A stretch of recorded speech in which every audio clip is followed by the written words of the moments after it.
Jadi kalau Anda sholat kok masih sering salah, dan saya yakin semua orang juga gitu, kalau nggak nabi, nggak wali itu ada ya kesalahan-kesalahan yang tidak fatal-fatal banget, karena ada kebaikan yang Anda lakukan, yaitu ketika Anda dipanggil, Anda istijabah, Anda mengiyakan dengan menghadap. Ya, itu sudah bagus. Nah, setelah menghadap ternyata disuruh apa itu tidak nurut. Disuruh apa gak nurut itu satu kesalahan yang tidak mengganggu poin pertama tadi, Anda menghadap.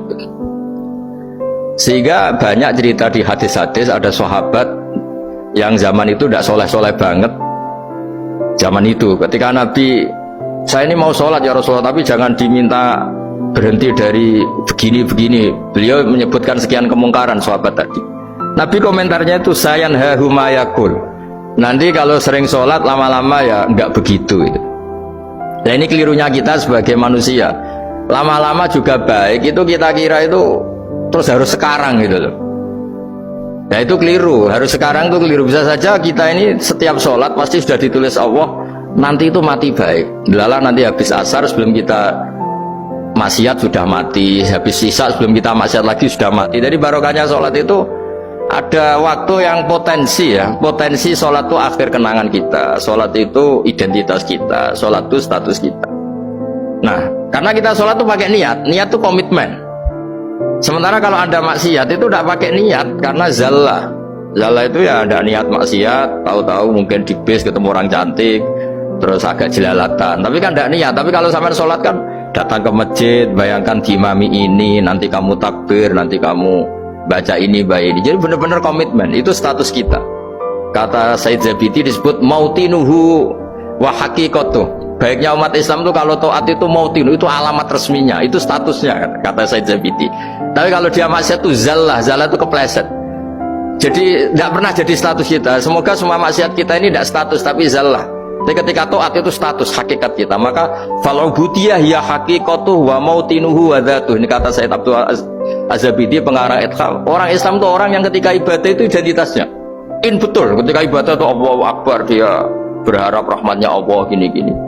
Nah, ketika salah dia zallah, dia ngantor ya ada niat korupsi, dia ingin memenai negara ini, dia nyai juga gak ingin macam-macam gitu. Ya tapi karena manusia terus ada zallah. Nah, semoga semua kesalahan kita ini zallah itu ya cara Jawa kepleset, tidak mental. Dan semua kebaikan kita ini mental, yaitu kebaikan yang jadi tempat kita, identitas kita, haqiqatu wa mautinuhu wa dzatuh. Tapi jangan pernah berpikir kalau apa artinya sholat kalau kita masih melakukan kemungkaran, itu salah besar. Sholat itu wajib, dengan Anda sholat itu sudah mengurangi kemungkaran Anda, karena Anda tidak melawan ketentuan Allah Ta'ala. Kayak kita orang Indonesia, meskipun kita koruptor, mau jadi KTP Indonesia sudah bagus, kita mau jadi warga Indonesia, meskipun setelah itu kita korupsi dan salah, tapi lumayan mau jadi warga apa? Indonesia. Orang mau sholat artinya dia menstatuskan diri sebagai hamba Allah. Taken kontra, kalau saya ini hambamu ya Allah, anta robbi, iya karena butuh, iya karena stain. Soal salah ya salah aja, yang sama, kita tetap warga Indonesia meskipun kita salah, meskipun kita koruptor, meskipun kita salah, tetap aja warga Indonesia yang berhak mendapat jatah makan meskipun di penjara, meskipun apa. Sama, kita ini hamba Allah yang mengakui kalau Allah itu Tuhan, kita hamba. Dan barokahnya pengakuan itu insya Allah di cerita-cerita syafaat, kalau kita dosa atau apa insya Allah dapat syafaatnya Rasulullah SAW, karena kita tidak pernah lari dari status kehambaan. Ini yang harus dipegang. Makanya status kehambaan ini nggak boleh hilang. Kita harus sering bilang Robbi, Robbi, Tuhanku yang merawat aku, yang memberi aku.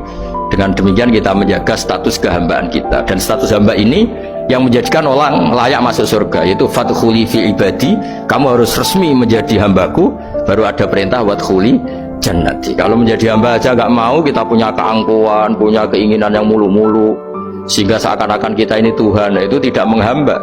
Kita harus fadkhuli fi ibadi, baru wadkhuli jannati. Saya kira demikian, semoga ini manfaat.